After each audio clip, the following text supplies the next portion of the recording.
Welcome to Armchair Expert. I'm Mike Griegel, and I'm joined by Sarah Lawrence. Oh my God, Sarah Lawrence has such a history. Oh yeah, great college. Great college. You created a great college. Why, thank you. God, I wish I could create a great college. That's the uniphile's dream. Yeah, but it would just take hundreds of years before it really had that prestige you and I covet. God, I'm in it for the long game. We have a good buddy on today. Yeah, we do. Oh, the sweetest. William Jackson Harper. You probably know him as Chidi on The Good Place. What a perfect Chidi he was. Oh my God, he was perfect. That's why they nominated him for an Emmy. Emmy-nominated William Jackson Harper. Oh my gosh. Well, you guys have a lot in common. We sure do. Now, of course, you know him from The Good Place, also Midsommar, Dark Waters. He has a new film, We Broke Up, which will be released on VOD April 23rd. Also, Amazon's The Underground Railroad will premiere on May 14th. I am so looking forward to that. Me too. But I also got to say something really important about We Broke Up. Okay. We Broke Up is written by Jeff Rosenberg, who worked on The Good Place. Oh. I love Rosie so much, and we had such a great rapport. Rosie was my favorite person on set at The Good Place. I'm so happy he made this. It's crazy. Yeah, it's so wonderful. Lastly, he's going to star in and produce the second season of HBO Max's Love Life. So, We Broke Up, The Underground Railroad, Love Life. What a busy gentleman and a sweet gentleman. Please enjoy William Jackson Harper. He's an armchair expert.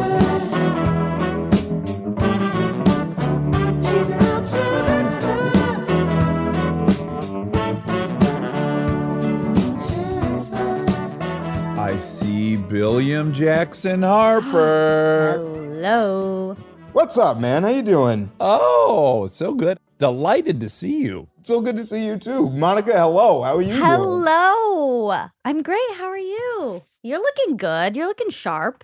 Thanks, I'll take that. I've actually given up. well, tell your face and hair because they look dynamite. Exactly. They didn't get the memo. Let's fucking party then. Right out of the gates, we're going to have to address something, which is, and should anyone see you on the street, they're not to call you Bill. You do not go by Bill, but Kristen affectionately refers to you as Bill, which means, of course, I've come to affectionately refer to you as Bill, and I probably will a bunch in this, but I just don't want anyone to yell Bill at you anywhere. You have to get really close in order to call him Bill. Yeah, to get to Bill, you got to get to a point where we're hurling insults at each other in some fashion. You know? Or like, we've got to have like a couple of jokes that are somewhat mean-spirited, but we all know what the deal is.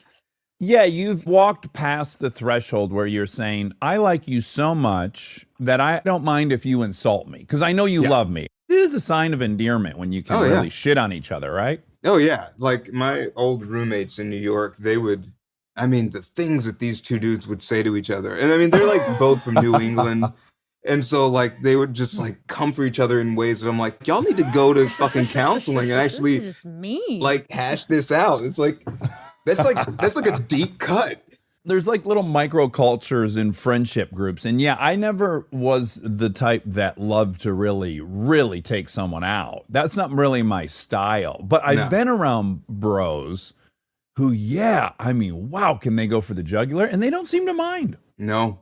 And they're fine the next day. I mean, granted, it would like start out with like a couple of beers and then end up with like us doing like some sort of like dance party at the end of the night. Just dudes in a living room. You bet. Was it booty pumping in a circle? No, we'd be grooving to like weird ass easy listening that we all had in common. So like Al Stewart, like this one song, Year of the Cat. I don't know if either of them heard. Oh, yeah. Okay, my friend Ben, who's like one of my dearest friends now, but like when he first moved into the apartment that I was living in with a bunch of dudes, as he was moving in, he started blasting Year of the Cat from his new room. My God. And I was like, I heard it from a distance. I was like, is that Year of the Cat? And he was like, you know it, baby. And I was like, what? And from then on, we were like best friends. Okay, you could not have brought up a song that I have more thoughts about. I have tweeted about this song dozens of times because I love it. And my theory is the record label was done with Al. They didn't want anything to do with him. And they basically, to fuck him, said, your next song has to be called The Year of the Cat. Because you cannot make a song called The Year of the Cat that is good. It's not possible. And this son of a bitch turns around and writes that song No current singer-songwriter in the world could take the title You're the Cat and make that song. It's so impressive. I'm obsessed with it, and since been invited to see Al perform it.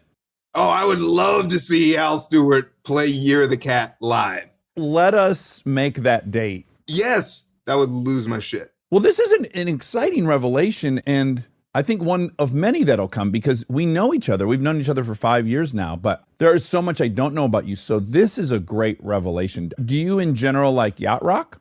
I do. Yeah. I do. I don't know if Steely Dan qualifies as yacht rock, but I've seen Steely Dan twice, both times been the youngest member of the audience. But like, I feel like this is the argument that everyone makes as to why everyone should love Steely Dan. The lyrics are really biting and weird.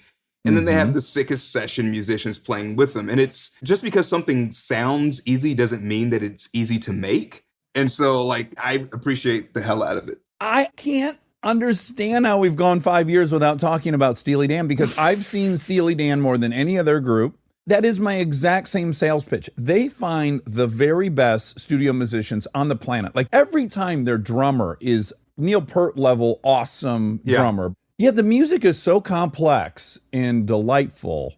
Oh, I fucking love Steely Dan. And This weird is chords. thrilling. Yeah, like weird chords. And the lyrics, do you find yourself like, I guess I attribute all the lyrics to Donald Faison. That's Fagan. Another name. No. Yeah. Fagan, Donald That's Fagan. the yeah. Scrubs guy. That's the That's- Scrubs guy. That's my co-star on Scrubs. Yeah. Yeah, Donald Fagan. I don't know why. I've not read that he wrote those lyrics, but he just strikes me as the guy that's writing all those weird lyrics. Do you have a similar opinion? I think both he and Walter Becker, like, they collaborated on some stuff. But I mean, like, from what I understand, a lot of the weird, sort of esoteric, kind of biting, darkly comic lyrics came from Donald Fagen's weird brain. Yeah, and then there's like Burroughs references. Yeah. To dine behind the wheel. He's having dinner behind the wheel. What a eclectic group of lyrics. And yeah, I just always trying to figure out what his lifestyle was while he was writing that stuff. Oh, okay. So Die Behind the Wheel. That's from Deacon Blues, right? That's from Call Me Deacon Blues. So that song, I read somewhere, I could be wrong. It's on the internet. Who knows what the fuck I'm reading. But like, I read it was about the Wake Forest basketball team. No, supposedly, yeah, it's like it's like a What? Yeah, it's like that's what it was. I was thinking that it was like about like gambling and all sorts of other stuff and weirdness and maybe about sex, but no, they're like, no, this is about the Wake Forest basketball team. Nothing but blues and Elvis and somebody else's favorite song. My goodness. All right, so we shan't do it here because no one else Right. will enjoy it. But earmark this that the next time we're around each other, which I'm sure will be soon, we're going to find a corner and we're just going to talk Steely Dan. Oh yeah, oh I can do that. Now, you're from Dallas, and so here's the fun thing I was alluding to, which is I know you pretty well, and I've been around you a million times, but I don't know a ton about you. So even I think maybe when I read Dallas this morning, I was like, huh, William's from Dallas. Yeah, Maybe it makes sense, but I need to compute it. yeah. Where I got to run it through the synthesizer. What kind of neighborhood in Dallas did you grow up in? What was that like? All right, so I was born in Oak Cliff, which is, for folks that know Dallas, it's the southern part. When I was growing up, it was like a really diverse neighborhood. And I lived there till I was about 7 or 8 or something. And then we moved out to the suburbs, to this suburb called Rowlett. I was out there pretty much until I graduated and went away to college. Not as diverse? Not as diverse. Not at first. As a matter of fact, I remember, I didn't know this at the time, but I know that my grandparents talked to my mom and they were like, y'all sure y'all want to move out there? It's like, are there any other black folks out there? And then they were like, yeah, and so this is where they wanted to be.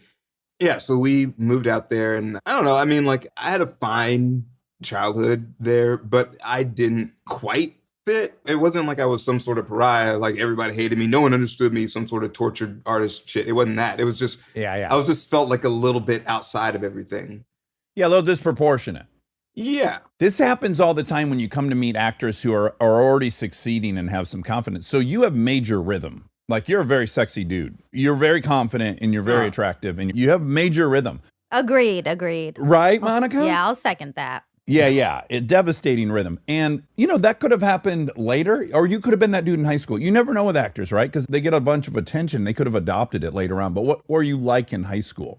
Oh man, I was just a chubby little weirdo. I tried to play sports, was terrible at it. I was not a very good student either. I think I was at least in freshman year, I remember sucking at everything so bad and being nervous about how bad I was at everything that it just sort of got me in this weird cycle where I just kept spiraling down, where I was I sucked at sports and then I was like, okay, well, maybe I'll get the grades together. And then I just sucked at that. And then it was just terrible. And Together. It was just such a fucking disaster. Did you act in high school? I did. That was the one thing that I was okay at. Oh man. I remember the first day of high school, I had my friend Shannon. He put a texturizer on my hair and gave me a haircut. Wait, how old was he, really quick? Oh, he was 14. We were both 14. Perfect. And I couldn't get to the barbershop to get that first day of high school haircut. And Yeah. so he's like, I'll cut your hair for you. And I'll put some S-Curl Duke on there for you. And I'll put some really strong chemicals in it. Yeah. And it'll texturize it and you'll look great. And bro, I walked into school looking like fucking rotten cauliflower. It was just like a fucking disaster. It was so bad. There's another great similarity. So my brother had convinced me, because I did anything he did. He was 5 years older. And he told me in the summer between 8th and 9th grade, you got to get a permanent. They're awesome. You'll have body. We both have straight hair. You're going to fucking love having a perm. And I'm like, sign me up. But I also had a short long. So I had really long hair in back that was straight as a fucking waterfall. And then all this inordinate wave and curls up top. It was horrendous. And that was how I started a new high school in 9th grade. Oh, God. Oh, that's terrible. That's fucking awful. So what did mom and dad do? Mom is a nurse, and she's been a nurse. Actually, she went back to nursing school while I was in middle school and my little sister was in elementary school. And dad actually passed when I was 8. No. Yeah. So he and my mom, actually, part of the reason why we wound up moving out to Rowlett around that time was they wanted to get us into a house before he knew his time was coming. He was 31 and he was my and he had leukemia, and he and my mom worked their asses off, moved us out to the suburbs. So we had a little house and stuff. And then I think we moved out there in Halloween of 87, and he passed by the summer of 88. Oof. That makes me think of that Michael Keaton movie where he knew he was going to die and he was trying his hardest to pass on everything he could possibly pass on. Yeah. Did that happen? That absolutely. Were some of it, not to make it light, but I imagine maybe he wanted to give you some talks that you didn't really need to have at 8 years old. I mean, he avoided some of the cringier aspects of it. Okay.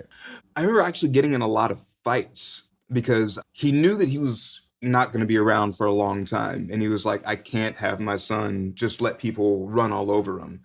So anytime some kid was aggressive with me or pushed me or shoved me, he was like, well, now you got to whoop his ass. And so it was a lot of that. And so I remember as a little kid, I was fighting a lot. And then I remember actually there's this one time there was this kid, he wanted me to make sure that I took care of my sister and took care of my mom and stuff like that. I mean, not that I could take care of my mom as a 5-year-old, but he wanted me to be sure to look out for my little sister. And this little kid, I guess one day I was at school, he hit her when they were outside. And he came and picked me up from school and he was like, hey, so your little friend hit your sister today. So, what are you gonna do about that? And I remember I had a little gym bag that I wore as a backpack because I was 5 and didn't know any better. And we pull up to our apartment and around the corner comes my friend who had hit my sister. And he was like, hi, William. And I just dropped the bag and just fucking decked him. And then just jumped on, just beat this little kid's ass. And then my dad pulled me off and then took me inside. But he was actually, I wasn't in trouble. He was proud. He was just like, this is kind of what you have to do. I don't have time for you to grow into this. You've got to learn how to deal with this now. Do you fight those instincts now? Like, do you still have that instinct? Dax does. Are we identical twins, Bill? I just don't know it. No, well, the thing is, I have a lot of unexpressed anger and violent impulses, but I don't ever act on them just because that'll just be the end of my life. Like, I don't know how to fight. I'm just going to get my ass beat. Like, that's the way this goes now.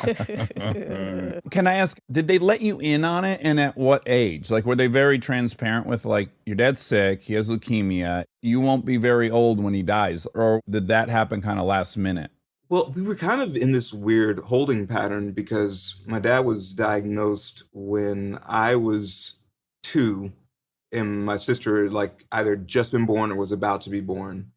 And so they actually didn't think he was going to be around for most of my childhood. They gave him under 2 years that he was going to survive with his condition. And so the fact that he lived for 6 after the diagnosis was a really kind of a weird anomaly. And so, like, I guess they were transparent about, like, dad might go away, but that's not what life was about. It was just, I think for him, he was like, okay, well, I don't have long, so every day's got to count.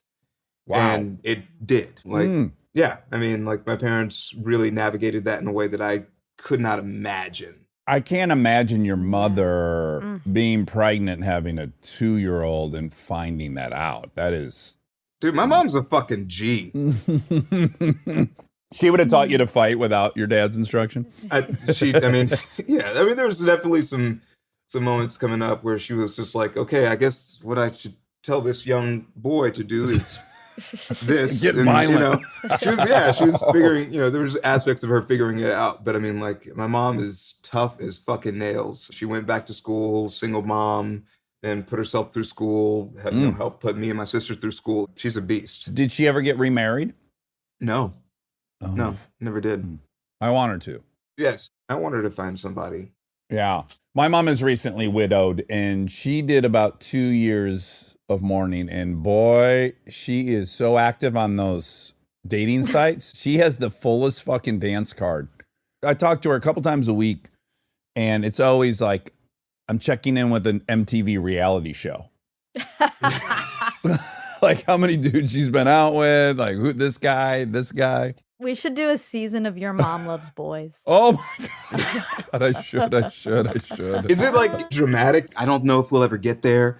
Like, that sort of stuff. Does she say that? It's been the whole gamut, Bill. She got laid one time, and it had been years, and she called me, like, clearly on a pink cloud. Like, she was, I mean, it was obvious she had just gotten banged. She was so happy. And she was like, I don't care what happens. Like, if I can get that occasionally, that's great. And then she fell in love, and then that thing blew up and was fucking dramatic. Yeah, I mean, it is like watching, like, an MTV show. It's the whole thing. Oh, man. Casual sex, love, damage, wreckage.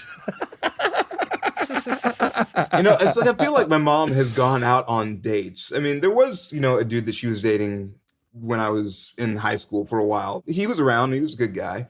It wound up not working out. But, like, I feel like since then, it's like she's gone on a few dates with dudes. But I mean, I think at this point, there's something about, like, my mom is, you gotta fit with what she's got going on at this point. Yeah. She's been doing her own thing by herself and dragging all of us along with her, and making sure that we're okay. The train is flying down the tracks. If you want to hook the caboose to it, you're welcome to. Yeah, you got to jump on, but you can't come up in here with a whole bunch of, like, demands and thoughts. It's like, you better just get with the program. Well, do you have any of the syndrome I have, which is I didn't have a dad around, so I was so desperate for male approval. Everything you see to this day, right? The tattoos and motorcycles and all the risky behavior was, I think, all in search of, like, I needed some dudes to tell me, like, you're on track to be a man. There's nothing like the hit you get from that, right? I think one of the reasons why I wanted to be good at sports, which I was decidedly not, was just in order to have someone be like, fuck yeah, that's what I'm fucking talking about. Like, I like that. Yeah. I love that feeling. Legend status among the boys, yeah. It's like, I like you so much, and I love what you did so much that I'm going to fucking punch you. Like, I love that. I love that. It's a sweet elixir. Yeah, it is. It eluded me for a long time. So I definitely crave it. I think that it's just the way that I am, the way that I'm built. It's just something that doesn't come easy. And at some point, I kind of just learned to do without as much of that as I would like. Yeah. I think the acting thing is part of that. Yeah, found a different tribe. Yeah. One of my favorite things is like we had this basketball game with me and a bunch of other like New York theater actors in my old neighborhood in Brooklyn. And I mean, we call it basketball for poets because I mean, we all suck. I mean, like none of us are good. But every now and again, like a really good player would show up. And if you could impress that guy and you'd get a hell yeah from him, that felt like, oh, I fucking missed my calling. I should be in the fucking G League right now. You know, like, Yeah. it's like, I'm good at 41, right? I'm good, right? So what age were you when you moved to New York? I was 24. And clearly you were going there to act, yeah? Yeah. Was it scary or did you have like great excitement about going? Man, it's a little bit of both, obviously, right? But it's like, I think, like I had gone back to Dallas to save a little money so I could go up to New York and have something for a rainy day, if in case it was like took a long time finding a day job or something like that. I think in the end, it's like the excitement sort of wins out because everything that I had done in my life up until that point was geared towards me going to New York and having a theater career. That was the point. And if I didn't at least try that, then it's like, well, you know, what was the point of studying for 4 years? And so, yeah, it was a lot of excitement, but so much fear. I thought the city was going to eat me alive. It's quite a place to get dropped into. I think LA is a lot easier if you're from Detroit or Dallas or whatever. I was afraid of LA, actually. Oh, really? Yeah. Because you didn't know how to read a Thomas guide or? No, I didn't. I don't know. I don't even know what that is. What is the Thomas guy? Anyone who moved to LA in the 90s or early 2000s before navigation, this place is so fucking enormous, right? And you'd have these auditions and they would tell you like, it's this address. And you're like, well, what do I do now? I mean, this place is huge. God. So you had this Thomas guide map and you'd look up the street and then it'd give you like coordinates on a page, like G6, and you'd look for it. And then you'd map out your fucking trajectory to this place. And it was most of your day was using the Thomas guide trying to figure out how to get everywhere. Oh my God. I think that like LA felt like a place that, and I still kind of maintain this. It's a place that when you're sad, it feels like you're the only sad motherfucker in the city. Sure. Yeah, that makes sense. New York, I think everyone's a little bit pissed off all the time. Everything's just a little hard. Like going to the grocery store is just kind of hard. Yeah. You know, just doing the basic shit is just tough. Only 200 people there love their apartment. Yeah. In a city of 12 million. Everything's just a little bit wrong. I think I just trust it. Like the fact that everything's just like a little bit fucked up means that like, okay, that's real. That feels organic and human. You're right. Because, when I moved to LA, I was like, everyone is so smiley. And I think we're all unemployed. Yeah. I don't think anyone I'm seeing is employed. Yeah. It's like, we're not having it. You're not in a good mood. Shut up. Stop. Some people did broke so well. Like I was broke and it drove me nuts. I was like panicked all the time if I was going to make rent and stuff. And I was not walking around with a big old smile, but everyone else seemed to be. Yeah, I don't get it. But was it also, I mean, you clearly wanted to do stage acting. So also LA would have been a silly choice. And I think for me, I just didn't think that TV and film was going to want me. Just straight up. I just was like, I'm a weirdo. Like stage, I can be on stage and people will be like, oh yeah, that guy's weird, but he's so far away, it doesn't matter. But like being on TV, I was like, the story. Dumb image of yourself. Well, all three of us. We're not pointing any fingers. It's true. The human condition. Yeah. And it's like, I got this little baby tooth. Like I got like all these like things that are just wrong that I'm like, and I don't have the money to fix this baby tooth. It's like I'm gonna go on stage where no one can see that gap, and just live my best life there. And also I think that like theater was just a much more interactive medium for me. You go into a room, you work on something for 4 weeks, you ask a bunch of weird questions. You do the scene dead ass wrong for a week just to see why you don't do it that way. And then you're really prepared and you're just kind of going on this journey every night. And I found it much more fulfilling. Yeah. What is harder? Because when I think about moving to New York and trying to get on Broadway, Is that harder than getting employed on television, would you say? I mean, I guess the cool thing about theaters, you can find a 80-seat house somewhere that you could probably at least get on a stage. But I'm saying like kind of succeed at it. It feels almost harder. Broadway is tough.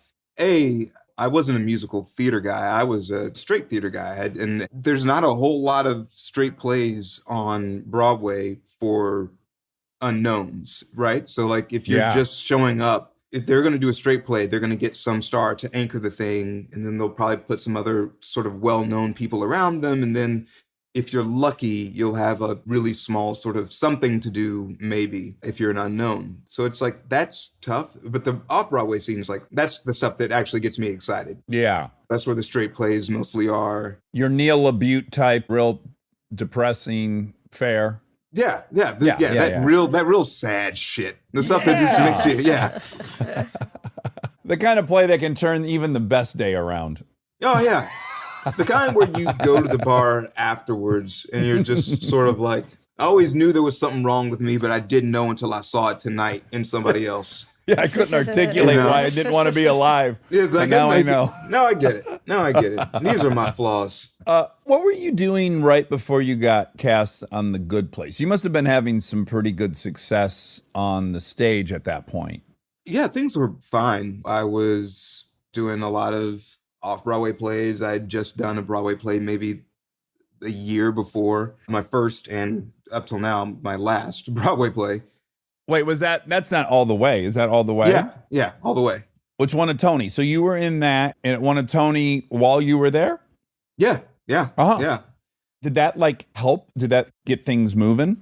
Not so much. Like that show is LBJ's show. That is like Bryan Cranston played LBJ. It was his show. And there's like a few actors that had like some really good supporting parts, but a lot of us were just sort of popping in and out. So everyone was great. It was a killer cast.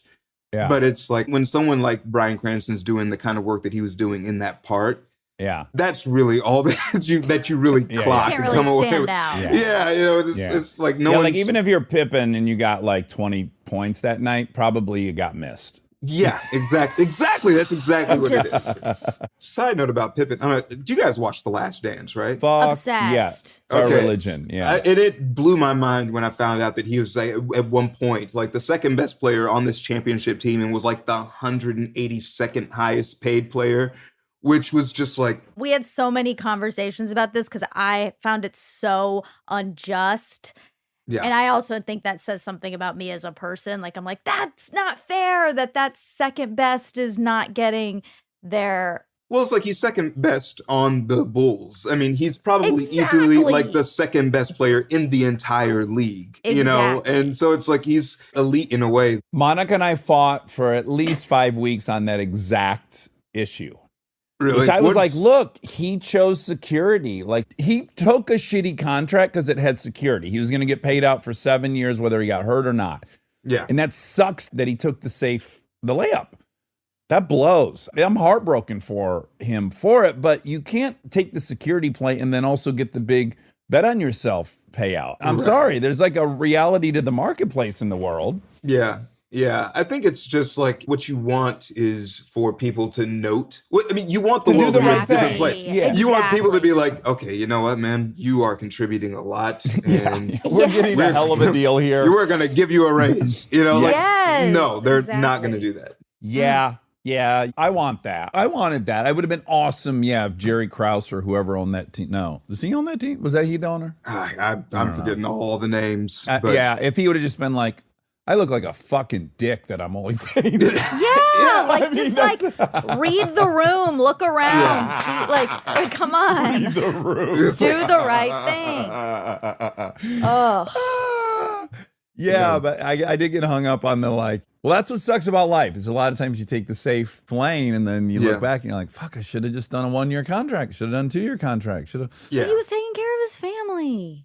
Look, he's a nice guy. We don't need to so rehash underappreciated. I know, but we've finally gotten over this, and now I'm sorry, guys. I didn't mean to bring it up, but it's just you pulled the scab off the single. I'm sorry. It's just I don't know. I mean, That documentary is one of my favorite things ever, and I just like, keep thinking about it. I mean, it's like it's also objectively still a lot of money. It's just given what it was. That's you worse know? because they say, well, look how much money you're getting. You're doing great. You shouldn't complain. Right. This is what they say. Betting on yourself is a big part of why that went the way it did. And that's just the facts. Stay tuned for more Armchair Expert, if you dare.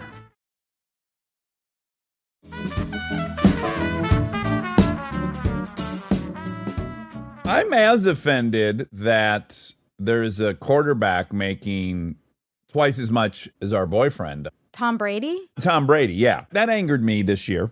Who's making... Mahone, his contract is for $500 million. Oh, my God. Oh, my Jesus. God. Oh, my God. Yeah. Oh, my God. Oh, my God. Oh, my God. He's making $50 million a year, and Brady's making $25 million a year. And Brady took a fucking terrible team and destroyed the guy who's making $500 million. And I'm like, well, that's... Wow. Yeah. Yeah. No, I think it's also one of those, it's just the realities of age, right? I mean, I think people are just sort of kind betting of against them. ageism a little bit. I mean, truly. Yeah. I mean, that's exactly what it is. It's just like Yeah. totally tolerated in The sports. dude's you know? been to 7 of the last 9 Super Bowls, and he's not the most valuable fucking human on the planet. Yeah, and he's in not that slowing department. down, which is, No, like he's getting it's like, better. yo. He had a shittier team and did better. yeah, it's nuts. I you can't know? wait for that 30 for 30. I'm just so curious, like, when will he fall off the cliff? You know, like, when will it be like, it's like, okay, you know what, I just can't do this anymore, and he just throws like 30 picks in a year. You know, like, when does that happen? We'll be long dead, you and I. I hate to tell you this, but we won't witness that. That'll probably parallel world peace and socialized medicine. I think those things will all crescendo at the same time. It's like once that all happens, like Tom Brady will just be like, I'm done here, and then just disappear into a ball of light. You know, just like world peace, hunger's done. Oh boy. Well, now I'm really curious, and it's weird I've never asked you this in real life, but I assume you auditioned for The Good Place. Like, how did that come to be? So I had actually I hit a wall with theater. Yeah, it says on the internet you were about to quit acting. I don't know if that's apocryphal or not. Yeah, I was really thinking about it. I was actually talking to a lot of my friends about it, and they were just like, shut up. And I was like, okay, you're right. But I mean, there's also a lot of truth to it. I was in my mid-30s, and it was just like, I kind of want something resembling stability at some point. I can't be doing this exactly the way I'm doing it, even though there are aspects of it that are fulfilling. I can't be doing this in 15 years. I can't have a ton of roommates and no savings.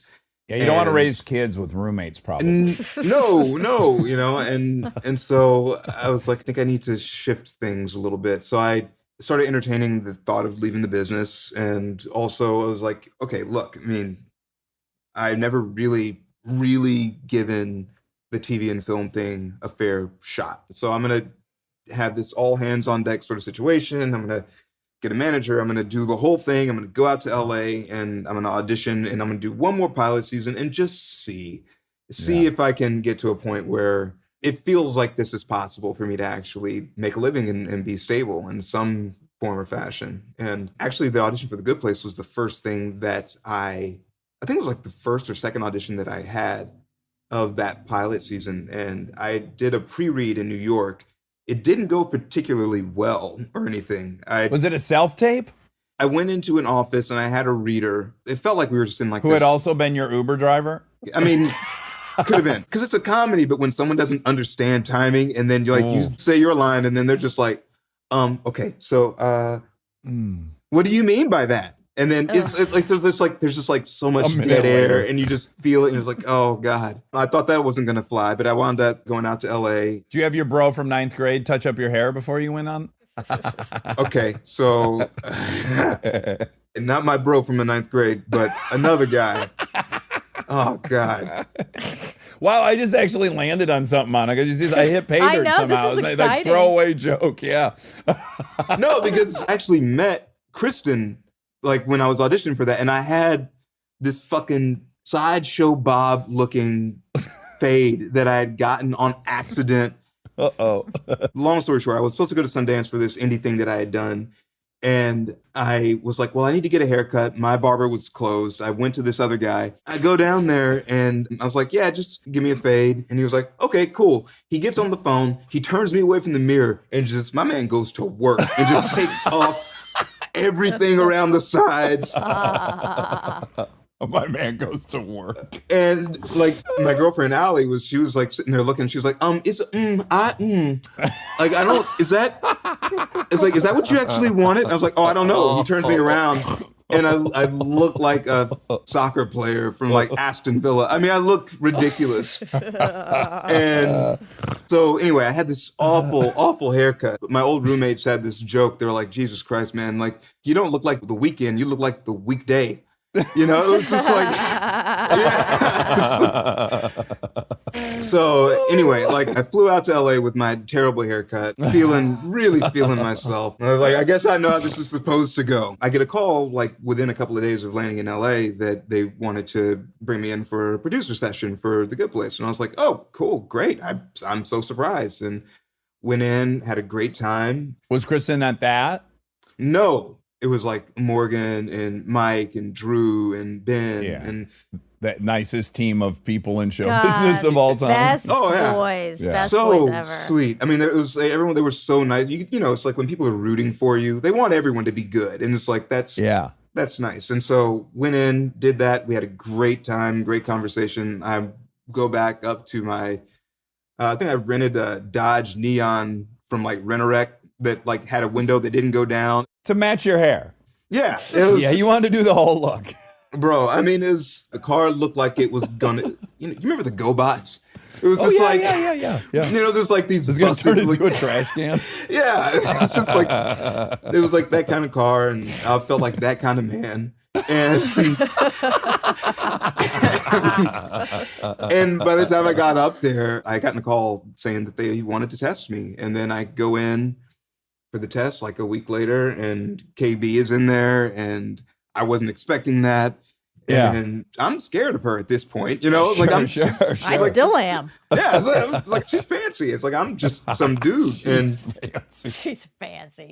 This bitch only shops at Target. Little did you know. She is not fancy at all. Yeah, she's lovely, but she ain't fancy. Man, Target fancy as fuck. I don't know what y'all playing. But like, so we read and we have a great time. It's just easy. Yeah, you guys have a really fucking beautiful, natural, effortless chemistry.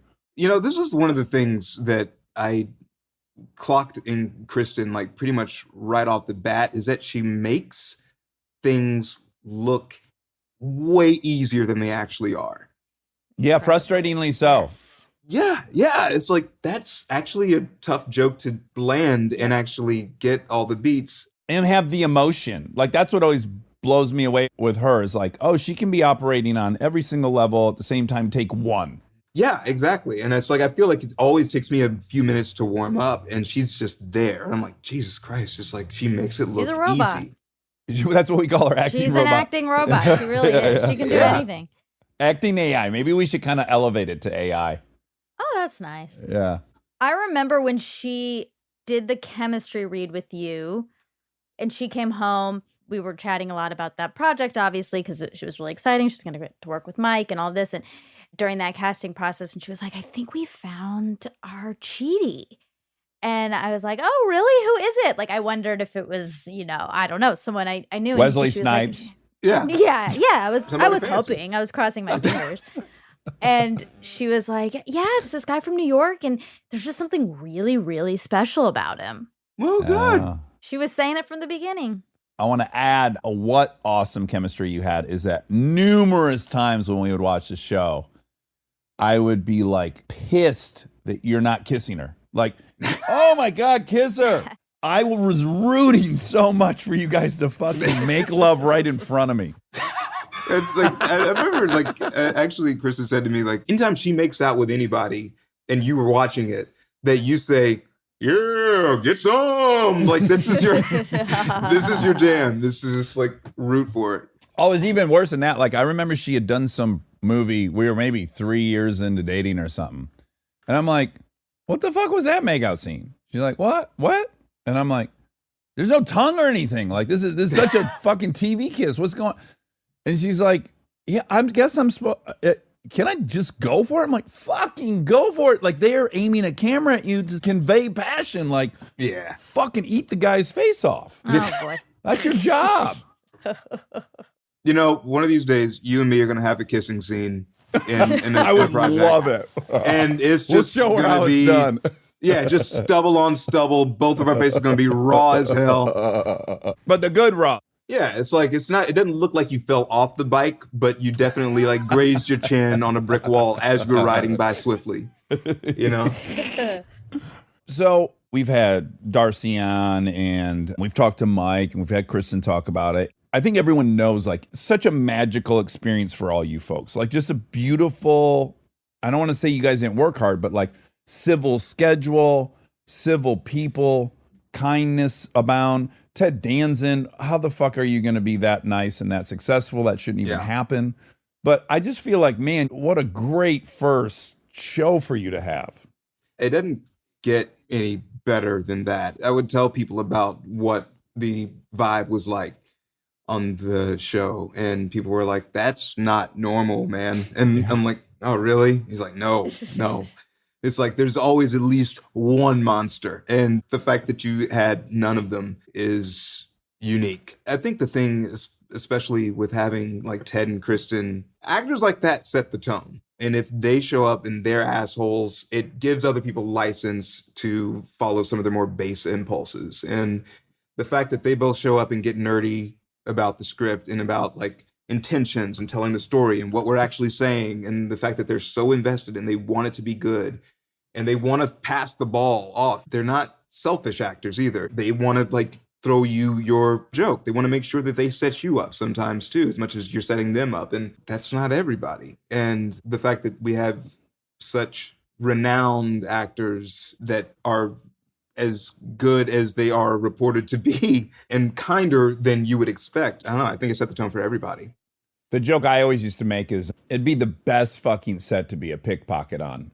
Like, I would visit there and I'm like, oh, everyone's kind and nice and generous. I feel like some con artist needs to get in here quick. Yeah. And it's also Mike Schur is like, he's a deeply good dude. Yeah. So he surrounds himself with other deeply good people. And he also empowers everyone to bring their imagination, to bring their point of view to the work. So like our art team was just like, the jokes that they had that we laughed at before we had to start shooting was just top notch. And I think it's because everyone felt empowered to do their job. It's a great environment to be in. So I was so thrilled once that show was successful and you got nominated for an Emmy, as you so deserved, and you got nominated for a couple Critics' Choice Awards. I've got to be around you when these things are happening, which is so delightful to watch. It's just so great. And then I was just so fucking delighted that in the wake of that, you've gotten to do so much stuff. So you have several things that are coming out and or you're about to start. I guess the one I'm really most curious about is the Underground Railroad, because Barry Jenkins made it, the dude who did Moonlight and If Beale Street Could Talk. Yeah. Tell me about that. That's on Amazon? Yeah. It's based on the Colson Whitehead novel. Did you either of y'all get to read that? It's a great read. Highly suggest it. This is one of those jobs where it's like, I want to be a part of this story. I want to help tell it. I will do everything in my power to get this job. I am not getting this job. You know, it's just because I respect Barry Jenkins so much, but I also just like, I loved that book. Had you read it long before the project was announced?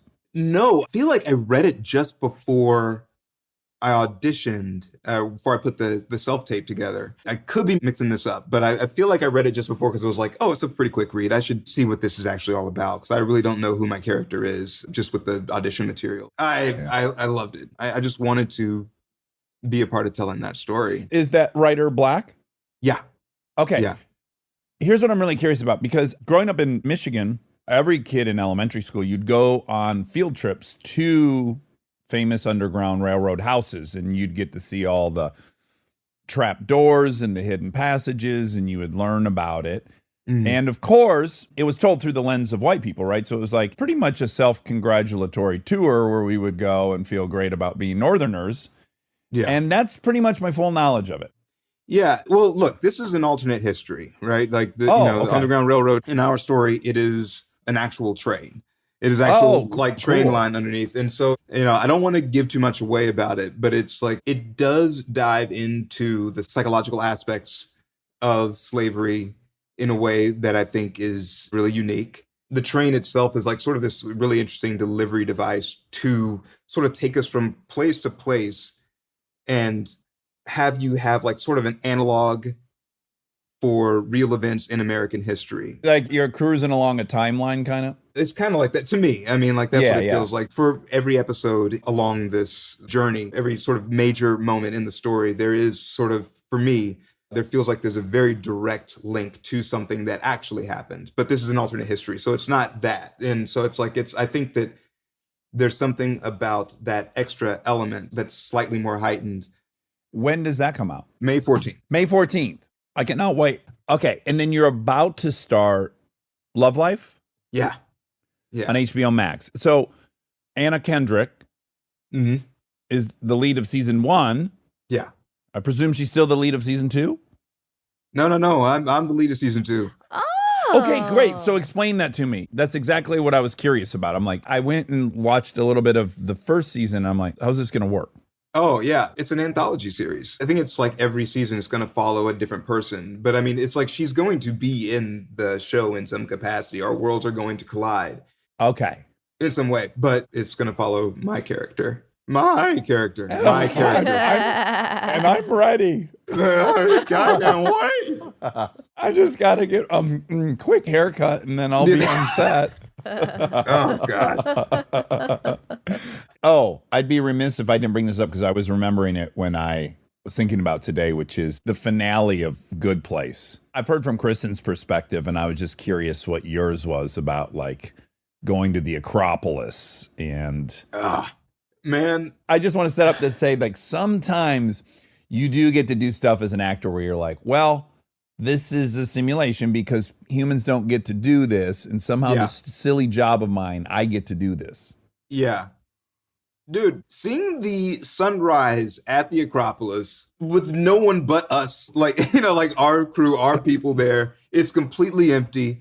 Yeah, that was one of those moments where I'm like, outside of the people that are here right now, there's maybe a few hundred other people that have gotten to have this moment. And in the context of you've spent 4 years together, it was loving and beautiful. This is the end, and Yeah. we're ending it here. I'm getting goose pimples just thinking about it. What a heightened fucking experience. It was crazy. It was also like my first time going to Greece and going to Paris. I'd never been to Paris before. Like both of these places were just like, oh, wow, this is my job is taking me to two places I've always wanted to go. What the fuck is my life? that I And get someone to do arranged this? ground transportation for me. Someone arranged all this. I flew over there, all comfortable, and then I get to go to the Acropolis early and just be there. It's like it was nuts. I remember like our final scene, the series that we shot, was the scene on the bridge where Eleanor asked Chidi to stay, and I remember Kristen was doing her monologue to me about like stay, and I was sort of listening, and I see Mike Schur walking across the bridge towards us, and I knew at that point that it was actually over, like this was it. But there was something that was like, it felt wrong to just be like, oh, okay, well, hey, Mike's coming, so okay, I guess that's the end. So I was like, I'd rather just stay here, finish the scene as much as we can until Mike actually gets here. And then I remember we were in the middle of the scene, and he came up and put his hands on both of our backs and was like, all right, guys, that's a wrap on the series. And it was, it's just like this. I just wanted to kind of hold on to it for just a little while longer because everything about it had been so special. And I think that going to Europe and getting to share all that with this cast, it just basically, this had changed my life. It changed my life like 100%. And I just didn't want it to end. I just wanted to live in it for a little while longer just because I just felt so grateful. Selfishly, I think the best thing that came out of that entire series, though, is you and Ted dancing on Instagram to that Orange Blossom song. What's the name of that song? I ended up buying it because of your guys' persuasive dancing. Oh, yeah. I can't remember what the name of the song is, but I know the name of the band is Gardens and Villa. And Yeah. Do, do, do, do, do, do, do. yeah. I watched that video like 100 times in a row and then bought the song. One of our sound guys, Mike Nicastro, always had the dopest music playing at the sound cart. And so every now and again, I would just be like, yo, what is that? And make sure that I downloaded it immediately. And this song was happening, and Ted was, trying to learn how to. Well, he's trying to, he wants to do, like, when I dance, he wants to dance in the way that I dance. And so, like, Of course. Everyone does. and so, yeah, we just kind of get down every now and again. Oh, man. Well, I actually implore people to go to your Instagram page. I have to imagine it's still there, and watch it over and over and over again. That's the way I enjoyed consuming it. Block off like an hour. It just doesn't get old. It doesn't get old. Okay, so Love Life, season 2 on HBO Max. You're starting that. And then There is a movie that I shot like just before pandemic descended upon all of us called We Broke Up with Aya Cash and Tony Cavallero, who I think you're a big fan of from Righteous Gemstones. Yeah. Yes. And Sarah Bulger and Perry Gilpin. It's like a really great cast. And it comes out April 23rd. April 23rd on VOD. Yes. Right? Yes. And what's it called? We Broke Up. Written and directed by Jeff Rosenberg, who actually worked on The Good Place with us, and this really great writer, Laura Jackman. So, yeah, I'm excited about that to finally come out.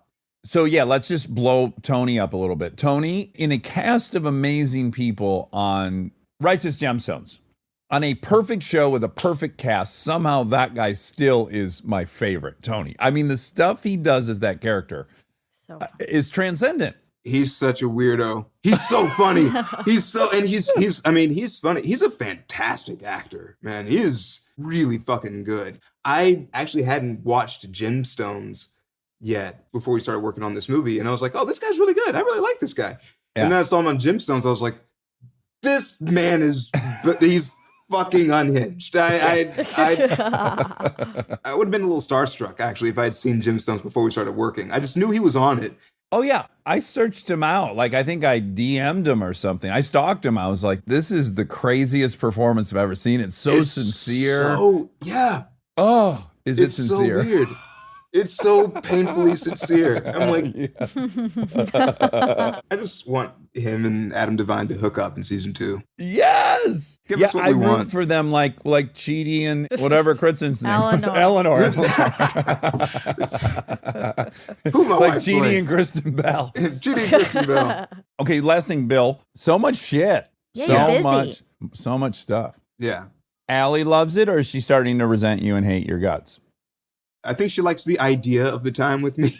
I think that I'm pretty sure that I have grated her nerves down to fucking nothing at this point. But she's an incredibly patient and kind woman. And she's and with a lot of incredibly lovely. perspective. She's working on a show right now too, right? Yeah. We're actually here for her job, actually. Oh, in Atlanta. Yeah. You're down the street Oh from my me. God. I'm in Atlanta right now. So is Monica.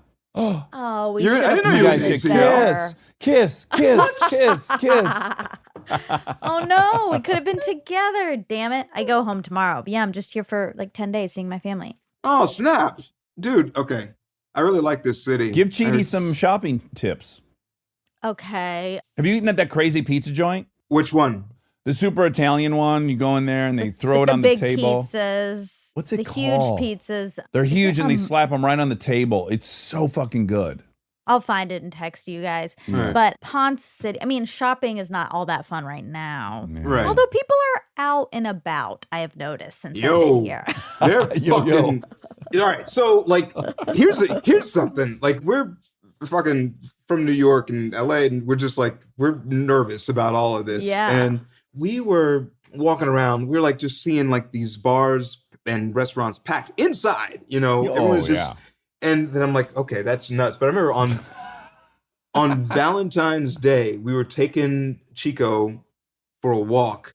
We are coming up the street, and Allie goes, "Is that a tuba?" And there's like this brass band on the corner, Oh my God. just playing songs for people on Valentine's. Because that's just Valentine's Day, like a fucking brass band in the middle of a goddamn pandemic. And I was like, these motherfuckers are actually just standing out here just getting Blowing. breathed and spattered on. Blowing Just, like, air out. Just blowing air. We were just like, this is nuts. It was like motherfuckers out here with tubas in a pandemic. So Yeah, I Oh mean, my the only God. thing that could top that is like if you saw like a cherry seed spitting contest on the sidewalk. Like, Yeah. it's getting close to that. yeah, like why? How? Like Yeah. anyway. But I know. I went to the park and met some friends the other day, and I was really nervous. And we were outside, and we were all spread out, and it was fine. But I was super nervous. And then all of a sudden, I started looking around. I was like, "This place is getting packed. What's happening?" And then there's a guy nearby blowing bubbles, literally blowing bubbles for kids. And I was like, "I gotta get out of here." COVID delivery systems. Yeah, I was Yeah. like, "This is a super spreader event." How? Yeah. Atlanta's a cool town though. I really like it here. William, I love you. I adore you. I can't wait to see you again. Yeah. I miss man. you. Yeah, I miss you too. Miss you too, Monica. Dang. I know. We got to get together. When are you back? Yeah. When are you guys back? I don't know. I mean, like we're heading back to New York, and then like if for some reason we wind up having to be in LA, we'll always wind up in LA at some point, like Yeah. over the course of a year. Hurry back. Oh, I got a follow-up question for you before you go. Yeah. So on the ride home, you guys wanted to celebrate the Emmy nominations. And so this plan was crafted where like there were 6 COVID tests and everyone had to quarantine to allow for this outdoor dinner. And we went, and then someone would make a speech. And then first it was a joke. I think Cher would be like, "Now Dax, you say something." And then I pretty much made, 7 or 8 speeches at y'all's big night. And so on the ride home, I was like, was that a hit or was that horrendous? Like, did I provide a service or am I insufferable? I really am on the fence about it. You're still thinking about it. Yeah. All right. Like, don't freak out. It's always on the line, man. That's what makes it funny. Sometimes you get going, and I'm like, am I going to see someone's smile fade? That's what I really. That's what am I going to see that? I really want to see, because like you're not afraid of going right up to the line and punching it, and Oh, man. and then stepping all over it. So What I wanted everyone to know is that the few texts we've had in life is me taking screenshots of you when your dick looks great on Good Place. And I send them to you, and I'm thrilled. And I go, "You lucky son. Look at how great this shot is." And then I think in one of my 25 speeches, I mentioned that. And then I got super self-conscious about it. And then I had to check in with you. Remember, I'm like, am I like me tooing you? Are we good with me talking about this? No. This is what it is to hang around you, Dax, and it is one of the things that I love. Is that like there is a line, and you are going to fucking walk up to it and dust it away, and just feel like, let's get weird. So Okay. Part of the charm. Part of the charm. I love it. Okay, good. I'll sleep easier tonight. William, love you. Can't wait to see you. Good luck with your 35 projects. I'm rooting for you in all ways. Thanks, man. All right, see you, brother. Bye.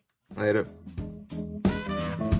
Stay tuned for more Armchair Expert, if you dare. And now my favorite part of the show, the fact check with my soulmate, Monica Padman. Hello. Hello. What does that remind me of? Hello. Oh, I know. What? Hello. My name is Elder Price. Oh, yes. Did you know Book that of Jesus Mormon. was born here in the USA? Good old Josh Gad. Good old Joshy Gaddy. It's Monday, isn't it? It's Monday, yes. Yeah. And this is Monday. Is this? Wow. This is also Monday, not the same Monday. But a Monday nevertheless. Yeah. And I just got my second vaccine today. Well, just a huge day in general for you. There were 3 major events today. But mainly the second vaccine is the biggest one, because that's the most once in a lifetime. That's true. You probably will never receive a second vaccine for the coronavirus again. Yeah. The other thing was my period. That's a dime a dozen. Well, it's a dime a 30 days, roughly. Well, about a dozen a year. Oh, yeah, that's nice. A dime a dozen a year. Yeah. Yeah, so you had the arrival of your flies. Yep. You had, well, I only bring that one up because you're putting your body to the test today. I was a little concerned about the arrival of the flies mixing with the second vaccine.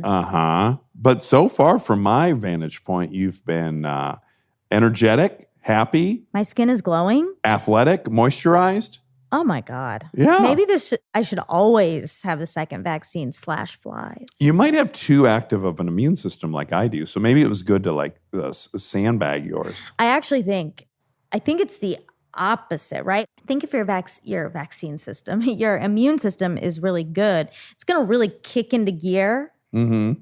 and you're going to not feel great. And so far I feel fine. Well, I was thinking if you have an overactive immune system and it's attacking your own body, you're living with some side effects of that. In my case, sore joints. Uh-huh. And when there's an actual pathogen for them to attack, they lay off my body and I actually feel better. You know what I'm saying? They're distracted by the actual pathogen. Well, they have your something joints feel better, but That's other right. things feel bad. I don't notice the other things. I just notice. You've never felt sick. Oh you're my saying. God! Yes, I felt sick. for Okay, sure. then that's what we're saying. Absolutely, all the time. Oh my God, exactly. So you're not making You much think sense. I'm contradicting myself? I do. The point is, you got the vaccine. I'm very happy and envious for you. I'm still a couple weeks away from the second one. So happy. But it's already made me feel so much safer. I love how it feels just knowing that I'm 80% inoculated. Yeah. And that so many people are. Like the idea that herd immunity is somewhat in effect because so many people are vaccinated is wonderful. Well, even 2 weeks ago, California had passed more than half of the people had been vaccinated. And I have to imagine the numbers even higher in the city where we live. So it is cool that, like, I don't know, 2 out of every 3 people you're seeing on the street, you're like, oh, they're vaccinated. Yeah, I'm 80% there. I love it. Ah, What do you think about Johnson & Johnson? We should weigh in. I won't toe the exact line that you will, but I see both sides of it. So go ahead. I know what you're going to say. What? I imagine you're going to say it's less than 1 in a million people who had a side effect, which is super relevant. And your odds of dying of corona if you get the virus are drastically higher than 1 in a million. So it's stupid to even prioritize one over the other. I think all the vaccines that we've ever taken have, and not even vaccines, birth control, any medicine you take has a chance that you're going to experience a side effect. I mean, especially birth control, like I heard that strokes. was 1 in 10,000 people can get clots. Yeah, I don't know the exact number, but that sounds right. And like people are taking birth control every day and not thinking twice about it. Yep. And we, including me. I guess the only part that I was going to say that might be provocative from your point of view would be that I'm glad they paused it, even though I think it's stupid they paused it, just because you can't give these anti-vaxxers even a micron of reason to further doubt the, the integrity of the medical system. I agree, actually. I think it's fine that they paused it just to be extra sure. I think that's fine. I mean, I think it's a bummer because it's slowing down a bunch of stuff, but I also more get people it. will die than they will have prevented from getting these blood clots. Yeah. But then we just interviewed, and this was number 3 on your big Monday. Oh, yeah. Was Danny Kahneman. Actually, that takes precedent. That's probably more once in a lifetime than the second vaccine. Most certainly. Wow. Yeah.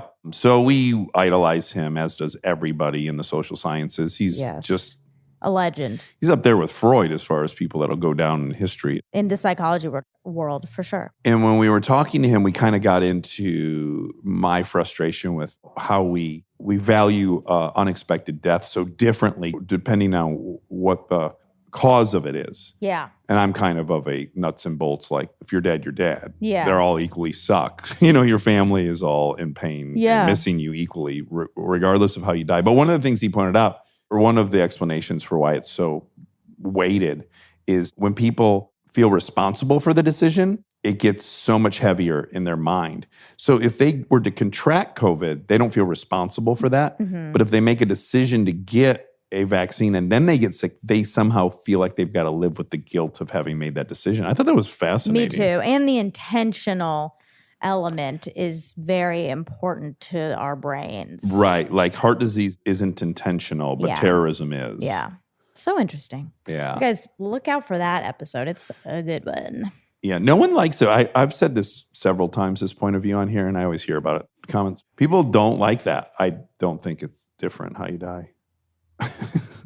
There's a few things that I'm on the losing end of on Yeah, here. but I think because that's very logical.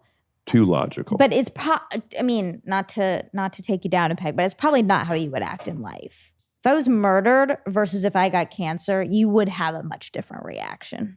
It's easy to say from a logical standpoint that it's the same because it is, but I am against the death penalty. I am. And yes, if someone raped and murdered my child, I'd want them to be put to death. So I don't think that things make it mutually exclusive. Like I know logically with a clear head and not motivated by strong emotions that killing someone to prove killing is wrong is innately wrong. It doesn't add up. And we err in it all the time. So that's another reason I'm against it. So I can both be against the death penalty and also admit that if someone did that to my child, I would want the death penalty. That doesn't feel terribly contradictory to me. So, well, it is. It's saying, I know logically this is the case, yet I would act illogically. right. So And that's what everyone is acting. They're acting illogically in the same way you would. right. But I would say that what I'm saying, what I'm trying to distinguish is they're all equal.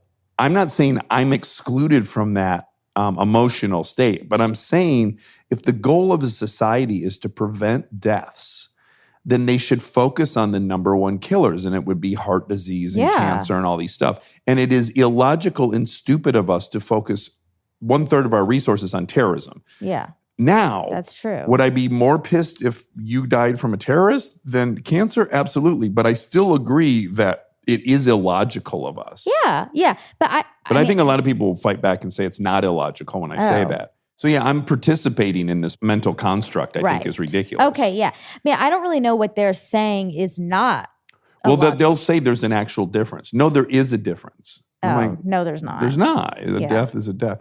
No, and I've even had people say, that's disrespectful to someone who's had someone murdered. I'm like, I'm not disrespecting anybody. Well, one seems preventable and the other one doesn't, and that's where this all comes into play. But the crazy thing is, like, heart disease is preventable, but Way more we're not, preventable than terrorism. and we're not thinking of it in that way. It would be great if we could start. Yeah, but we have these hiccups in our logic. We do. And that's one of them. It is. I will. William, Oh, William Jackson. this was fun. It was. And occasionally on the show, we'll have someone on that we're friends with, and then we'll learn something in the interview we didn't know. Mhm. I guess I would have never thought to ask if he had a parent that died or anything, but all that was news to me. Oh And my it was the most God. touching Oh my God. story that I didn't even know about my friend. I hate to say ding, ding, ding right now, That's okay. but I'm If gonna. a ding ding ding's a ding ding ding. There's nothing, you can't get around it. Well, it is a ding, ding, Oh, ding. his father died of cancer Yeah. and he wasn't murdered. Yeah. So do you think he's more at peace? I mean, yeah, this is a good. He's probably more at peace. That doesn't mean he's happier. Correct. Like, he's probably equally as sad and missing his parent. And whatever struggle was imposed on him through losing a parent at a young age would have happened regardless of how it happened. father died. Yeah. Yeah. But if he was murdered, he probably would feel less at peace with. Well, probably. There's another way to look at this too, which is you could argue it's even more ethical and moral to prefer your loved one got murdered. Hold on. Than die of a horrific disease. I'm not saying that was his experience, but there are experiences that the death is horrific. It's painful. It's agonizing. It takes too long. We don't have euthanasia here in most states. You could argue if you were picking like, do I want my loved one to die slowly, miserably over the next 4 years with shut-in from a neurological disease or get shot in the back of the head? If you pick the neurological thing, that's a little selfish. Ooh, that's tasty. I don't know. Depends, because does the person have unfinished business or want to have conversations with Some people closure. they love? Yeah, like you're taking that off the table when you're just shooting someone in the back of the head. I mean, you would prefer to have had that time with your dad than for him to have gotten shot in the head. Big time. Like, you can really mend some stuff in Yeah, the end of life if you want. I agree. But I will say something that is provocative and people will be judgmental of. I'm glad he died in 3 months. Yeah. I'm glad he wasn't like it never got gnarly. It's like it was what it was. And then the last 2 weeks was just like this crazy nosedive. Stop talking, stop eating. And versus Barton, my stepdad, who was like in the state of discomfort for months and couldn't get comfortable in the bed and, horrendous side effects of all the stuff and wanted to die. Yeah, exactly. That That's was so much hard to worse. So watch. you got time. There was more time with Barton, but a lot of it was just watching someone in complete agony. And I did not. That's not my preference. Yeah. I think you almost have to see that to really understand it. Because even my grandfather's so old and just deteriorating in his dementia, and you just see this person who's not the person anymore and doesn't even want to be there. And it's just, I think I used to prioritize longevity over anything. So just have them be alive. But now, having seen it, I do start to feel like, There's other things. There's other things. It's really hard. And a ding, ding, ding. I had a horrible, but it wasn't really horrible. I had a dream last night where he was normal. He was like young, and he was talking to me. He was dying. Like he was about to die, and he like came and was himself again and could say like bye to me and stuff. And it was so sad and felt so real. And I was like, what if I might wake up and he might be dead? Yeah. I have so many dreams about my dad. It's crazy. I would not have guessed that this would be the outcome for me. My brother told me he doesn't have dreams about him and he wishes he did. I have dreams about him 2 or 3 nights a week, to the point where recently I was like, is he communicating with me? Like I really had the thought of, why is he in my dreams so much? And in the dreams, it's one of two things. Either he's like completely robust the way because even before he had he had heart disease for 10 years. He had all kinds of medical conditions. He had also had some major head traumas from car accidents. So he was on a decline for the last 10 years. But I have these dreams where I remember what he was like at 48, where he was like a beast. And it's so shocking in my dream and I love it. And then I have these other dreams, and I think these are guilt dreams, where he's still hanging on. And I'm like, oh my God, I thought he died. Like I wrote him off. I guess I walked away too soon. He's still around. I don't know what the message is. Yeah. He might be contacting me. Maybe. I'm not ruling that out. I was hoping that my grandfather was contacting me somehow. That would be cool. I felt like there were things I got to say that I can't say anymore. And now like, when I see him, it's like, it's scary a little bit. Like, I don't really want to talk. And then I feel guilty. Like, it's just. I had this with my grandma Yolis, and I regret. Mind you, I was very young. I was like 17, 18. She had Alzheimer's so bad that she did not recognize me at all. Yeah. She was often scared whenever we were all together because she could tell we recognized her and she had been so brilliant. And I just couldn't do it. I missed like the last. I didn't visit her. I feel bad about it, but I didn't. At that age, I didn't do it. I could have. I didn't. It's hard. It's hard. And it's hard to just like be there and he's just sitting there like a shell. Aging is really sad. At the risk of this sounding like a brag, I do think it's interesting to think about when you have a loved one who's like hanging on, but you're not sure why. I think trying to figure that out is interesting. And with Barton, I was up there. I think you know this story.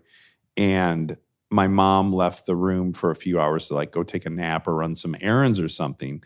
And he was like looking out the window. They have this yard. He does all the maintenance, all that kind of stuff. And I said, Barton, when you're gone, I'm going to take care of all this, right? You do not have to worry. Like, I will take care of everything. She'll be fine. I will hire people to mow the grass. Like, everything you do, I take on. Yeah. And he said, thank you. And then the next day is when he said, I'm ready to go. Yeah. I'm not saying that was the thing he was waiting for, but I just put myself in his shoes of like, fuck, I swore to take care of this lady. Yeah. I guess it's important to have, this is kind of like when we had a tool on. good to have these conversations when you can. Like now it's too late. Mhm. It's too late to have these conversations with my grandfather, and you just gotta be making your own, what you think is the right choice, which is probably not the right choice because you're coming at it from this protective standpoint. I don't know. It's Yeah, just, asking the person, what do you want to do before you die, yeah, is interesting, as opposed to how do you want to fight this cancer and how long do you want to live? yeah. Well, I'm really sad for William that he lost his dad so too. young. But he turned out so good. So good. Yeah. He's a good person.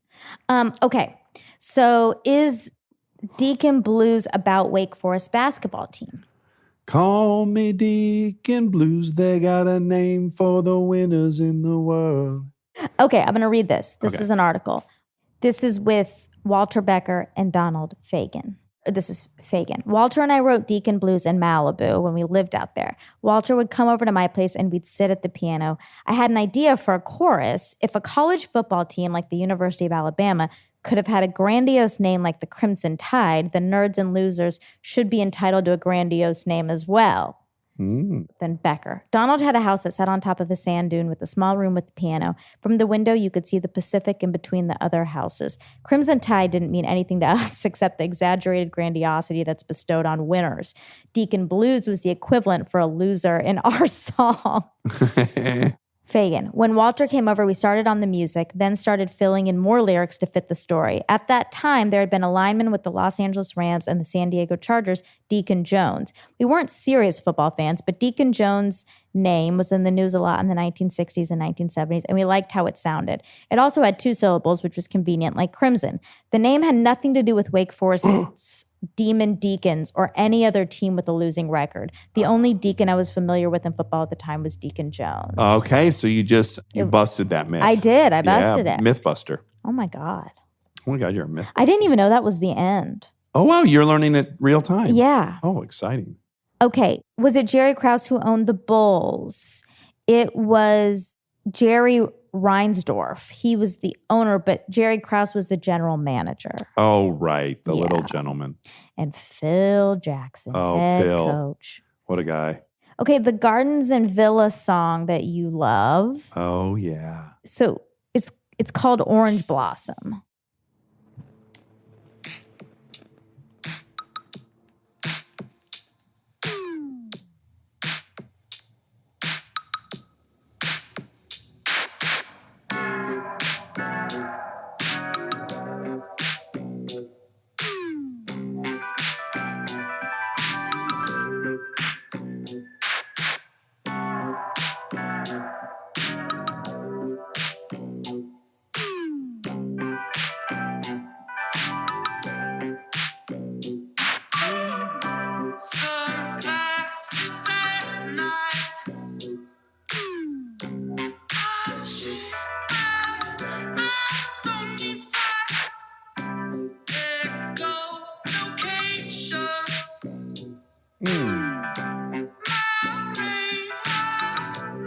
We just have to do the chorus. Yeah.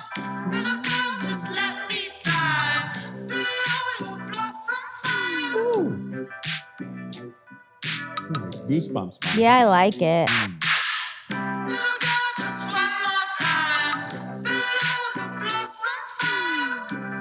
Little girl, just one more time. I love it. Below the blossom vine. Oh, So that's that. Little musical interlude. what a jam. Thank you, William, for introducing me to that. Yeah. And Ted, Papa Ted. Okay, and I just wrote, and I said in the intro, but we broke up. Jeff Rosenberg. I didn't put 2 and 2 together when William was talking about it in the episode, and I'm very sad about that. 'Cause I Oh, wish regretful. Yes, I wish we had talked about how awesome Rosie is. And that is just a really cool story. It is. It's almost as cool as a babysitter becoming a #1 podcast host.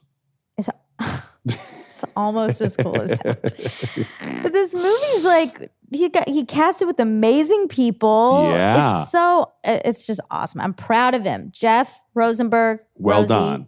Rosie, proud well of you. done. The pizza place in Atlanta is not going to be mentioned because I want to do a different shout out to a different pizza place, Cameron's Pizza Place. It's called Amatza, Oh, is it incredible? and that's our friend Cameron's restaurant And in his Atlanta. brother, And his Hugh. brother. Yeah, Amatza, Ammazza. It's on Edgewood Avenue, and it is fucking good. Insanely good.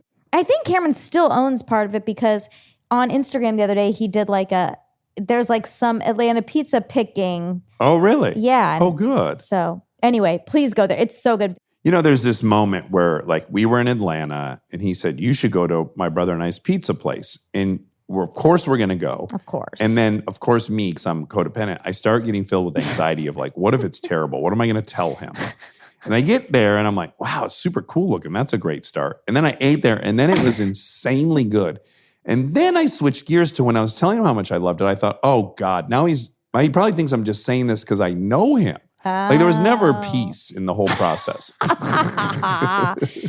Oh my God. It was so good though. Oh my God. My it's good. Lord. All right. That's it. All right. I love you. Love you. Happy pizza.